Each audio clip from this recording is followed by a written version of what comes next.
আজ আমরা একটা নতুন ক্লাস শুরু করতে চলেছি। এই ক্লাসটার উদ্দেশ্যটা আজকে তোমাদের সাথে আজকে ফার্স্ট শেয়ার করি। আজকে এই ক্লাসটা আমরা কেন করছি, এই ক্লাসটা করার উদ্দেশ্য হচ্ছে দুটো।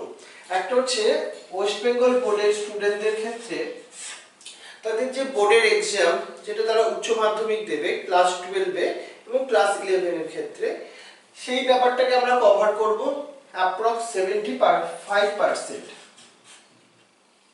আর 25% আমরা কভার করব এর সঙ্গে আমাদের মেডিকেলের জন্য একটা এক্সাম হয়, সেটা হচ্ছে NEET, যেটা আজকে আমাদের অল ইন্ডিয়া বেসিস একটা এক্সাম। এবং এই এক্সামটাকে পার্টিসিপেট করতে গেলে আমাদের NCERT-র বই সেটাকে আমাদের খুব ভালোভাবে পড়া দরকার। এটা হয়তো তোমরা অলরেডি সবাই জানো। তাহলে আমাদের ক্লাসটার মধ্যে আমরা মেইন বেস করব ওয়েস্ট বেঙ্গল বোর্ডের সিলেবাসটা, তার সঙ্গে আমরা মেডিকেলের জন্য একটা বেস তৈরি করব। কারণ মেডিকেলের ক্লাস হয়তো এটা নয়, বাট মেডিকেলটা ক্লাসটা করতে গেলে আগে তোমাকে ওয়েস্ট বেঙ্গল বোর্ড থেকে যদি পড়াশোনা করো, তুমি যে প্রথমেই মেডিকেলের জন্য কোনো এন্ট্রান্সের জন্য বা প্রিপারেশন নাও, তাহলে তোমার অনেক জায়গাতে প্রবলেম হবে। সেই জন্য আমরা কি করতে চলেছি, তোমাকে এই দুটো ক্লাসকে কম্বাইন করছি, তোমাকে একটা ট্রানজিশনের একটা সময় দিচ্ছি তোমাকে, যে পরবর্তীকালে তোমরা যদি মেডিকেলের জন্য প্রিপারেশন নাও তাহলে তোমাদের অনেক সুবিধা হবে। বাট এই ক্লাস না করে তুমি যদি আলটিমেটলি মেডিকেলের ক্লাস করতে যাও তাহলে কিন্তু তোমার অনেক দিক থেকে বুঝতে অসুবিধা হবে, তাই না? সেই জন্য এই ক্লাসটা আমাদের দুটো দিক থেকে ইম্পর্টেন্ট, ওয়েস্ট বেঙ্গল বোর্ডের দিক থেকে, বোর্ডের স্টুডেন্টদের জন্য। আর আমরা এই ক্লাসটায় মেইনলি পেশ করব তাহলে দুটো দিক। আমরা এখানে বায়োলজিক্যাল সায়েন্সটা নিয়ে মেইন প্রথম ডিসকাস করব। তোমরা জানো এই বায়োলজিক্যাল সায়েন্স যেটা, সেটা লিভিং অর্গানিজমকে নিয়ে, যেটা হচ্ছে আমাদের লাইফকে নিয়ে, লিভিং থিংসকে নিয়ে, যেটা আমাদের আর্থের উপর বেস করে। আমরা আর্থ আর লিভিং অর্গানিজম এর উপর বেস করি একটা সায়েন্স, যেটা হচ্ছে আমাদের বায়োলজি। এখানে আমরা ডিসকাস করব প্ল্যান্টস, তার অ্যানিমালসের ওপর এবং তাদের কিছু ইন্টারঅ্যাকশনের ওপর, তারা কিভাবে নিজেদের ওপর ডিপেন্ডেন্ট আমাদের আর্থের ওপর, এইগুলোকে নিয়ে আজকে আমাদের ডিসকাশনের পার্ট হবে বায়োলজির মধ্যে। আমরা এখান থেকে অনেক কিছু জিনিস শেখার চেষ্টা করব এভরিডেতে, যাতে আমাদের মধ্যে অনেক বেশি নলেজ ক্রিয়েট হয় আমাদের আর্থ সম্বন্ধে, আমাদের অ্যাওয়ারনেস ক্রিয়েট হয়, যাতে আমরা গ্লোবাল ওয়ার্মিং, এই ধরনের প্রবলেম, পলিউশন, এখান থেকে যেন আমরা বেরোতে পারি। সেটাও আমাদের এই ক্লাসের একটা খুব বড় উদ্দেশ্য। তাহলে এই ক্লাস থেকে আমরা লিভিং অর্গানিজম, প্ল্যান্ট এবং অ্যানিমালস, এদের সম্বন্ধে ডিসকাশনের পার্টের মধ্যে আসবো। ক্লিয়ার? তাহলে এই চ্যাপ্টারটা আস্তে আস্তে আমরা ডিফারেন্ট পার্টসে ডিভাইড করব। তোমরা জানো আমাদের ওয়েস্ট বেঙ্গল বোর্ডের সিলেবাস আর আজকে মেডিকেলের সিলেবাসের মধ্যে প্রায় মনে করো ডিফারেন্স নেই, আছে কিছু টেকনিক্যাল ডিফারেন্স, সেটাকে আমরা কভার আপ করার চেষ্টা করব। যেহেতু আজকে আমাদের অল ইন্ডিয়া বেসিস এই এক্সামটা, এটা আমরা ইংলিশ ভার্সনে কিন্তু মেডিকেলের জন্য এক্সামটা দেবো, কিন্তু আমাদের বোর্ডের জন্য পড়তে হবে মেনলি বাংলা ভার্সনে। এটাই হচ্ছে সব থেকে একটা তোমাকে শেখার জায়গা, মানে তুমি দুটোকে কিভাবে অ্যাডজাস্ট করবে, তার জন্যই এই ক্লাসটা। তাহলে চলো আমরা যখন প্রথম এই ক্লাসটাকে শুরু করি, আমরা প্রথম যে চ্যাপ্টারটাকে দিয়ে শুরু করব সেটা হচ্ছে আমাদের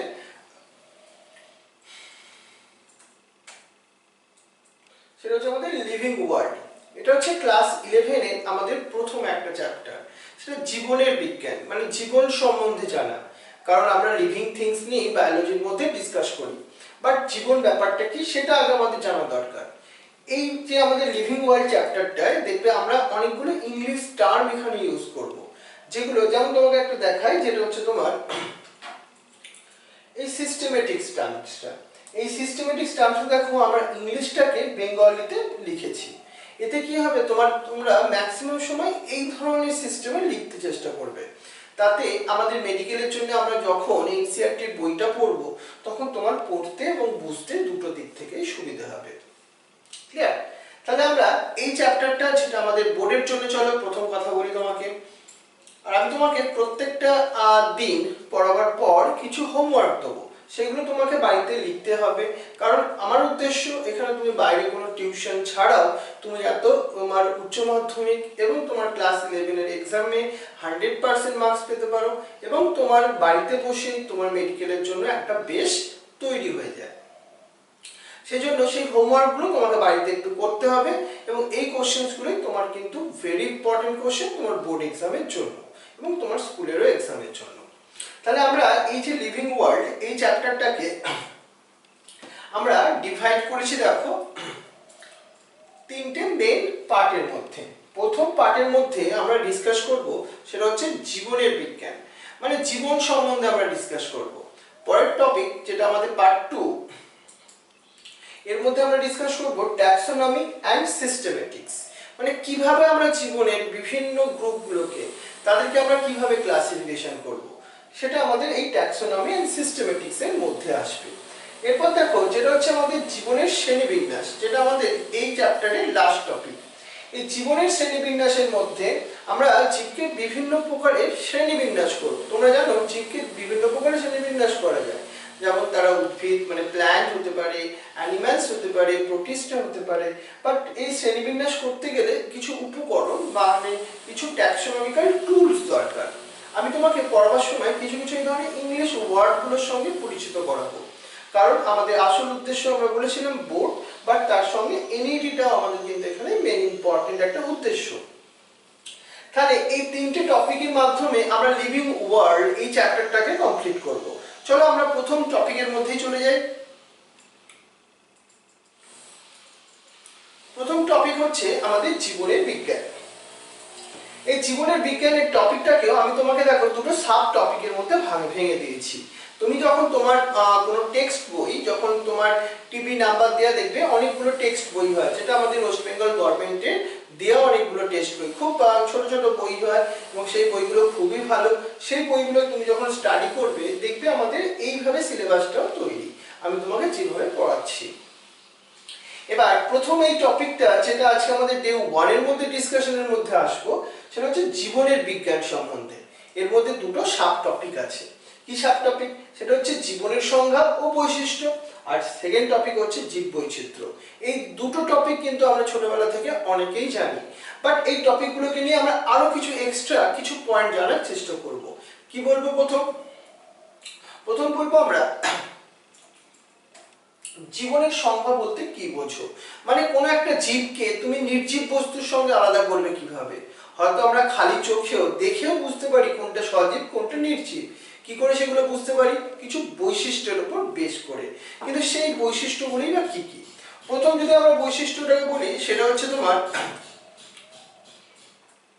প্রথম হচ্ছে বৃদ্ধি, মানে সজীব বস্তু মধ্যে মোস্ট ইম্পর্টেন্ট বৈশিষ্ট্যগুলোর মধ্যে 1 নম্বরের মধ্যে বৃদ্ধি, প্রজনন, পরিব্যক্তি বা বিবর্তন, এইগুলো থাকাটা কিন্তু 100% দরকার।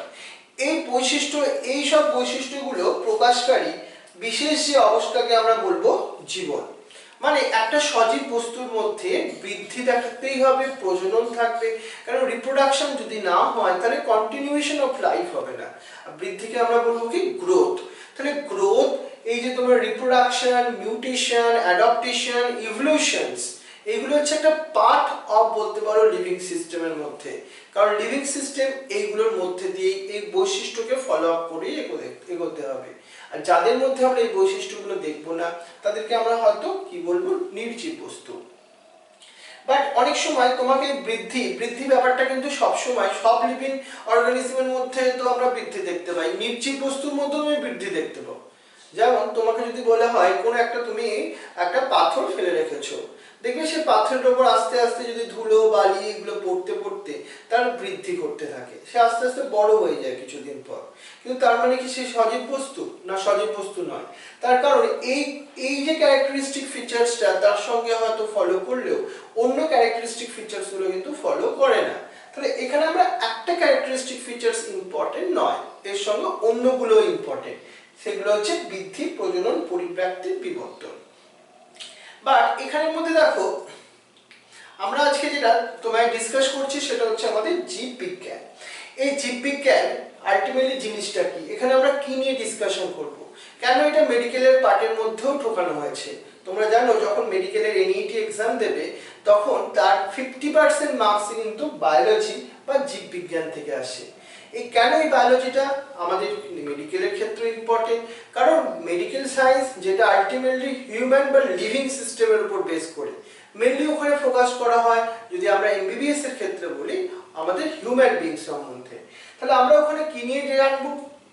ওখানেও আমাদের মেডিকেল সায়েন্সে যেমন হিউম্যান অ্যানাটমি, হিউম্যান সায়েন্স নিয়ে সম্বন্ধে জানবো। আমরা জীববিজ্ঞানের মধ্যে জীব সম্পর্কিত বিশেষ জ্ঞানকে নিয়ে আলোচনা করব, মানে জীবন সম্পর্কে কিছু বিশেষ জ্ঞান, মানে তাদের আলটিমেটলি বিহেভিয়ার কেমন হবে, তাদের কেমন ভাবে গ্রোথ হয়, তারা কেমন ভাবে রিপ্রোডাকশন করে। এটা আমাদের ডেইলি লাইফের সঙ্গেও কিন্তু একটা মানে যুক্ত হওয়া একটা সাবজেক্ট। এটা কোনো ইমাজিনারি সাবজেক্ট নয়, তোমাকে ইমাজিন করতে হয় না। তুমি তোমার বডিকে টাচ করলে সজীব বস্তুর সঙ্গে তোমার স্পর্শ এসে যায়, তাই না? তোমার টাচ যখনই তুমি তোমার নিজের বডিকে করো, তাহলে এই সাবজেক্টটা কিন্তু ততটাই ইম্পর্টেন্ট যতটা তোমার বডিকে তোমার টাচ করে যে অনুভূতিটা তৈরি হয়। বাট এই সাবজেক্টটার একজন ফাদার আছেন, মানে যেখান থেকে এই সাবজেক্টটা স্টার্ট হয়েছিল, যেখান থেকে আমরা জানতে শুরু করেছিলাম এই জীববিজ্ঞান সম্বন্ধে, তাকে বলা হয় জীববিজ্ঞানের জনক। তাকে বলবো আমরা অ্যারিস্টটল। এটা আমাদের মেডিকেলের জন্য কিন্তু একটা ভেরি ইম্পর্টেন্ট পয়েন্ট আমরা প্রথম পার্টে পেলাম। কি সেটা? জীববিজ্ঞানের জনক আমরা কাকে বলছি? অ্যারিস্টটলকে। তাহলে এবার তো আমরা একটা সংজ্ঞা দেখলাম, জীববিজ্ঞান সম্বন্ধে দেখলাম, but now we discuss about the different characteristic features of the living things, মানে সজীব বস্তুর বিভিন্ন বৈশিষ্ট্যগুলো কি কি। প্রথম যে তোমার বৈশিষ্ট্য আমি বললাম সেটা হচ্ছে বৃদ্ধি, মানে গ্রোথ। সেকেন্ড পয়েন্ট উত্তেজিতা, that means response to environmental stimuli. কোনো যদি একটা স্টিমুলাস দিই দেখবে রেসপন্স আমরা করবই, সেটা ডিপেন্ডিং অন স্টিমুলাস। যদি স্টিমুলাসটা একটা থ্রেশহোল্ড লেভেলের উপরে হয়, এভরি লিভিং অর্গানিজম তোমাকে কনসিয়াস অর আনকনসিয়াসলি তোমাকে সে রেসপন্স করবে। প্রত্যেকটা লিভিং অর্গানিজমের মধ্যে আছে অভিযোজন ক্ষমতা। কেন অভিযোজন ক্ষমতা? কারণ আমাদের পরিবেশ প্রত্যেক নিয়ত চেঞ্জ হচ্ছে, হয়তো সেটা আমরা বুঝতেও পারছি না, কিন্তু এই পরিবর্তিত এনভায়রনমেন্টে যদি তোমাকে সার্ভাইভ করতে হয় তাহলে কিন্তু দরকার তোমার মধ্যে কিছু চেঞ্জ হওয়ার ক্ষমতা, তাদেরকেই আমরা বলবো সেই অভিযোজন ক্ষমতা। আর চলন আর গমন সেটাও একটা কিন্তু ভেরি ইম্পর্টেন্ট ক্যারেক্টারিস্টিক ফিচার্স, মানে that means the locomotion and movement. Why? Because the animal things are the heterotrophic organism. মানে heterotrophic means মানে আমরা পরভোজী, আমরা অন্যের উপর ডিপেন্ড করি। আমরা গাছেদের মতো বা প্ল্যান্টের মতো খাদ্য তৈরি করতে পারি না, তাই আমাদের খাদ্যের জন্য একটা জায়গা থেকে আরেকটা জায়গায় যেতেই হবে। মানে তার জন্য দরকার আমাদের দুটো প্রসেস, চলন আর গমন। That means the locomotion and movement. আমি তোমাকে একটা জায়গায় ফিক্স থেকে যখন কোনো বডি পার্টসকে মুভ করাচ্ছি সেটাকে আমরা বলছি মুভমেন্ট। আর টোটাল বডি যখন আমাদের এক পজিশন থেকে দেখো আর একটা পজিশনে আমি চেঞ্জ হলাম, এটাকে আমরা কি বলছি? লোকোমোশন বলছি। তাহলে এটাও একটা very important characteristic features. But তোমাকে যদি আমরা নাম্বার 1 পয়েন্টে আনতে চাই তাহলে একটা এখানে পয়েন্ট আসছে, সেটা হচ্ছে বিপাক। আমরা ইংলিশে কি বলবো? তাকে বলবো মেটাবলিজম। মানে মেটাবলিজম মানে কি? এটা হচ্ছে একটা chemical reaction happening inside the cell. একটা কোষের মধ্যে যে সকল বড় বড় কেমিক্যাল রিঅ্যাকশন সংঘটিত হয় তাকে আমরা বলবো বিপাক। এবার জনন, জননটাও কিন্তু ইম্পর্টেন্ট ক্যারেক্টারিস্টিক ফিচার্স। হয়তো লিভিং অর্গানিজম মানেই যে জনন সেটা নাও হতে পারে। তুমি বলবে কেন? তার আগে আমি বলি রিপ্রোডাকশন বা জনন বলতে কি বোঝো? জনন হচ্ছে যেখানে একটা রিপ্রোডাকশন বা অর্গানিজম তার সেম টাইপের অর্গানিজম তৈরি করে, তাকে আমরা বলবো জনন। আর শ্বসন, that means the respiration, because you know that we need the ATP for our function. ATP is the energy currency of the cell. Energy ছাড়া আমরা কিছুই পারবো না করতে। আর এই এনার্জিটা আমাদের বডিতে তৈরি হয় রেসপিরেশন প্রসেসের থ্রু দিয়ে। আমরা জানি অক্সিজেন আমরা এনভায়রনমেন্ট থেকে নিই, সেই অক্সিজেনকে ইউজ করে আমরা তৈরি করি ATP। তাহলে এই হচ্ছে ডিফারেন্ট ক্যারেক্টারিস্টিক ফিচার্স। এছাড়াও সেলুলার অর্গানাইজেশন, মানে প্রত্যেকটা লিভিং অর্গানিজমগুলোকে কিন্তু কোষ দিয়ে তৈরি হতে হবে। সেটা হতে পারে এককোষী, সেটা হতে পারে বহুকোষী, সেটা হতে পারে প্রোক্যারিওটিক সেল, সেটা হতে পারে ইউক্যারিওটিক সেল, মানে আদি নিউক্লিয়াস যুক্ত কোষ, উন্নত নিউক্লিয়াস যুক্ত কোষ, বাট তাদেরকে কোষ দিয়ে তৈরি হতেই হবে। আর এবার তোমাকে যদি বলি আমি একটা কোষের মধ্যে বিপাক ব্যাপারটাকে নিয়ে আমরা একটু বেশি করে ডিটেইলসে ডিসকাশনের মধ্যে আসি। কেন? কারণ বিপাক হচ্ছে এমন একটা ক্যারেক্টারিস্টিক বিষয়, সেটা তোমার প্রত্যেকটা লিভিং অর্গানিজমের মধ্যে থাকবে। যেমন আমি তোমায় বললাম জনন, মনে করো কিছু ইনফার্টাইল কাপলস, তাদের বেবি হচ্ছে না, মানে তাদের একটা নিউ বেবি আসছে না তাদের মধ্যে, তাহলে কি তারা লিভিং অর্গানিজম নয়? বা মিউল, তোমার এক্সাম্পল দেখো, এটা আমাদের এনসিইআরটি বইতেও মেনশন করা আছে, মানে তোমার মেডিকেলের জন্য ইম্পর্টেন্স। মিউল যখন হর্স আর ডঙ্কি কম্বাইন করে আমরা তৈরি করেছি, ওর কিন্তু রিপ্রোডাকশনের ওর পাওয়ার নেই, কিন্তু ওরা স্টিল না ওরা লিভিং অর্গানিজম। তাহলে লিভিং অর্গানিজমের মধ্যে রিপ্রোডাকশনটা কিন্তু ডেফিনাইট ক্যারেক্টারসের মধ্যে আসে না। তাহলে কোনটা আসে? আসে দুটো মোস্ট ইম্পর্টেন্ট ক্যারেক্টার, একটা হচ্ছে আমাদের সেলুলার অর্গানাইজেশন মানে কোষীয় গঠন, আর একটা হচ্ছে তোমার বিপাক যাকে আমরা বললাম মেটাবলিজম। তাহলে মেটাবলিজম বা বিপাক বলতে কি বুঝি? বিপাক হচ্ছে জীবকোষের একটা রাসায়নিক বিক্রিয়া, একটা কোষের মধ্যে always different type of chemical reaction চলছে, যার জন্য তুমি আমাকে দেখতে পাচ্ছ, আমি তোমায় কথা বলতে পারছি। এই সকল ঘটনা কিন্তু ঘটছে ডিউ টু মেটাবলিজম। এই মেটাবলিজম কোষের মধ্যেকার রাসায়নিক ঘটনা, কোষের বাইরে নয়। কিন্তু এই কোষীয় ঘটনাগুলোকে আমরা দু প্রকারে ভাগ করি। তাহলে আমরা বিপাক ইংলিশে কি টার্মস ইউজ করছি? ইট ইজ দ্য অ্যানাবলিজম আর ক্যাটাবলিজম, দুটো টাইপ, বাট বিপাককে আমরা বলছি মেটাবলিজম। তাহলে চলো আমরা দুটো প্রসেসের মধ্যে প্রথম প্রসেসটাকে বলি, সেটা হচ্ছে উপচিতি বিপাক, যেখানে ইংলিশ টার্মটা আমরা খুব ভালো করে মনে রাখবো, that is the anabolism. Anabolism প্রক্রিয়ায় বা অ্যানাবলিজম প্রসেসের মধ্যে এই প্রসেসটা হচ্ছে একটা গঠনমূলক প্রক্রিয়া। গঠনমূলক মানে কি? এখানে কিছু সিনথেসিস হয়।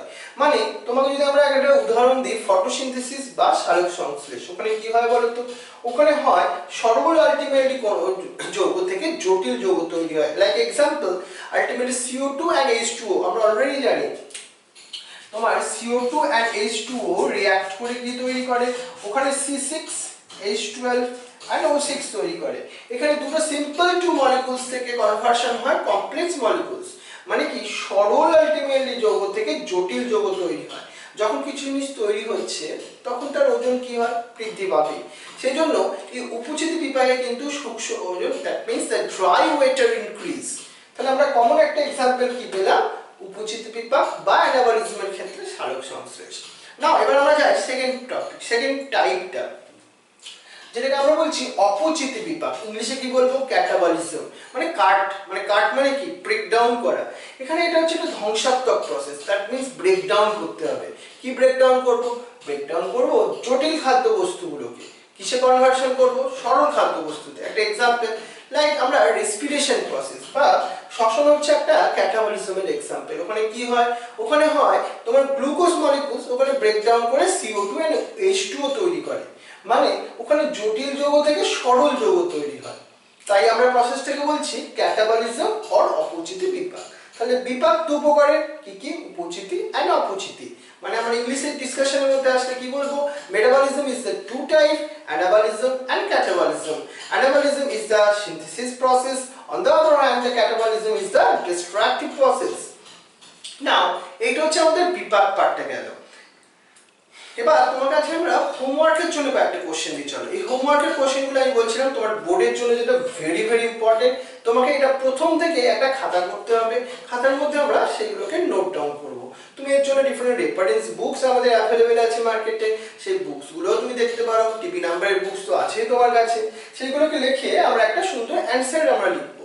এবং আমি যে তোমাকে পড়াবার সময় নোটটা ফলো করছি, এই নোটটা থেকেও তুমি অ্যান্সারটাকে লিখতে পারো, বাট অ্যান্সারটা হবে তোমার ক্রিয়েটিভ কিছু লেখা। কোনো জায়গা থেকে কোনো কপি পেস্ট করে কখনোই নোট লিখবে না। কারণ কোনো একটা অ্যান্সার যখন তোমার টিচার তোমার থেকে চায়, তার মেন উদ্দেশ্য থাকে তোমার থেকে কিছু ক্রিয়েটিভ কিছু পাওয়া।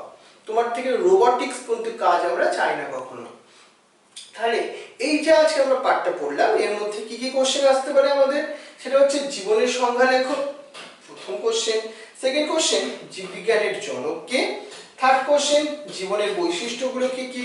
অ্যান্ড লাস্ট কোশ্চেন, যেটা তোমার উপচিতি অ্যান্ড অপচিতি বিপাকের মধ্যে পার্থক্য লেখো। মানে উপচিতি অ্যান্ড অপচিতি বিপাকের মধ্যে পার্থক্য। এই হচ্ছে আমাদের হোমওয়ার্কের জন্য 4টে কোশ্চেন।